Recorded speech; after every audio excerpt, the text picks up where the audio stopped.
నెల్లూరు జిల్లా అవినీతికి care of address గా మారిందని మాజీ కేంద్ర మంత్రి చింతామోహన్ ఆరోపించారు. జిల్లాలో ఏటా 1000 కోట్ల రూపాయల మేర దోపిడీ జరుగుతున్నా కలెక్టర్, ఎస్పీలు ఎందుకు మౌనంగా ఉన్నారని ప్రశ్నించారు. కలెక్టరేట్ వద్ద ఆందోళన చేపట్టిన ఆయన గూడూరు సిలికాన్, సైదాపురం, తెల్లరాయి, సత్యవేడు, ఇసుక రిచ్ల నుంచి భారీగా అక్రమ సొమ్ము పెద్దల జోబులోకి వెళ్తోందని చెప్పారు.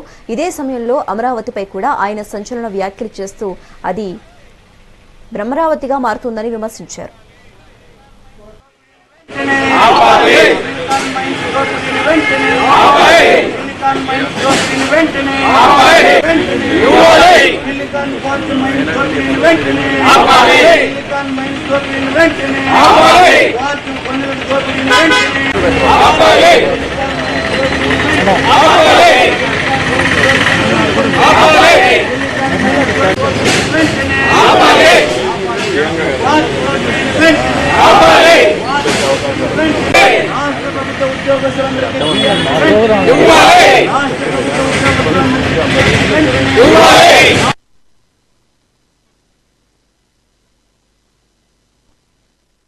డాక్టర్ పుచ్చలపల్లి రామచంద్రారెడ్డి గారు వీళ్ళ ముగ్గురిని గుర్తించుకోకుండా నెల్లూరులో మాట్లాడడం కష్టం. ముఖ్యంగా 3 విషయాలు మీ ముందు ప్రస్తావించాలని రావడం జరుగుతా ఉంది ఈరోజు. మొదటిది 1000 సంవత్సరానికి 1000 కోట్ల అవినీతి. సంవత్సరానికి ప్రభుత్వం తరఫున 1000 కోట్ల అవినీతి జరుగుతా ఉంది. ఎలా, ఎక్కడ జరుగుతా ఉంది?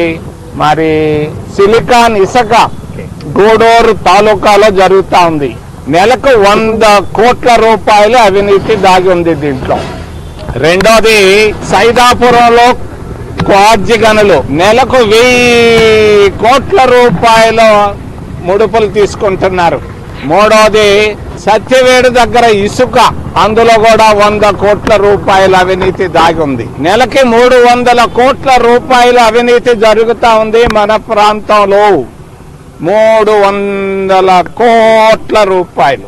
ఈ 300 కోట్ల రూపాయలు ఎవరు తీసుకుంటున్నారు, ఎందుకు తీసుకుంటున్నారు? మరి కలెక్టర్లకు తెలియకుండా, పోలీసులకు తెలియకుండా ఈ 300 కోట్ల రూపాయల అవినీతి జరుగుతా ఉంది అని నేను ప్రస్తావిస్తున్నాను కలెక్టర్ ఆఫీసు ముందు. దుర్మార్గపు చర్య ఇది.